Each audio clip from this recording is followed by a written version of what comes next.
Hi everyone, Bobbie LaPorte here again with my weekly tip for your best next move, where I help you have more agency in your work, acknowledge your capacity to act, and see what you can do right now. This week, I want to share some tips on how to approach risk taking in uncertainty. So, for the last few weeks, I've been encouraging you to take advantage of the personal agency you have and to act quickly, often despite the uncertainty of the times we're operating in. For many leaders, this can be really difficult. And why is that?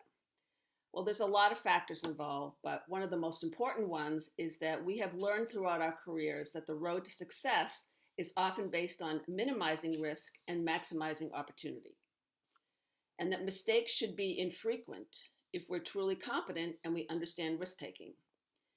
And the process of understanding and evaluating risk often involves a long, drawn out process that takes a lot of time. But in an uncertain world, we now need to approach risk taking and decision making differently. And why is that? With the pace at which our world is moving and the cost of delay in making a decision, this can be very significant to you, your team, and your organization. And we all know that the higher we move in the organization and the more responsibility we take on, the more we are being asked to deal with ambiguity and risk. So with that new approach to decision making also comes a new approach to risk taking in uncertainty. And that means this, that we can no longer make minimizing risk the primary focus of our approach to decision making. Because in a world where change is happening at an unprecedented, accelerated pace, and where no one knows how to plan for tomorrow, evaluating risk must take a back seat to taking in-the-moment actions based on confidence. The answers, if there are any, are not clear and straightforward as much as they were earlier in your career. We need to accept the reality that increased risk-taking and making mistakes are more acceptable now. And this is what making no-regret decisions is all about, that every decision is a good one until it is not. So a couple of questions to ask yourself. Do you understand that making mistakes is now a more accepted part of the decision-making process?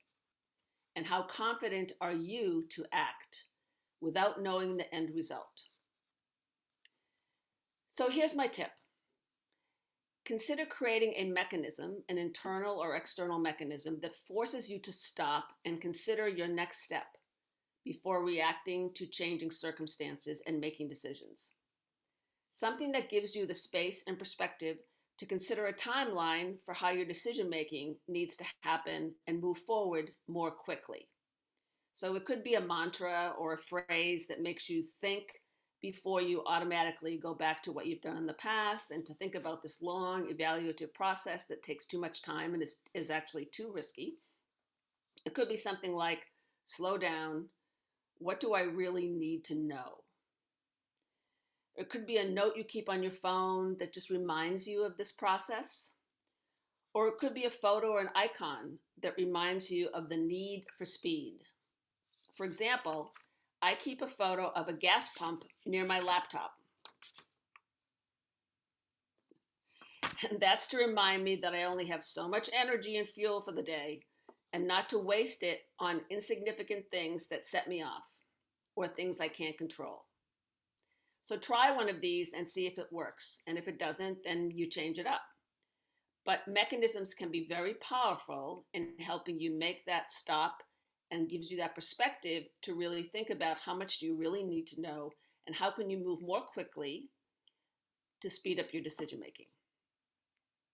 I want 2021 to be a year of momentum for you, one of possibility thinking where you take advantage of the agency we sometimes forget we have.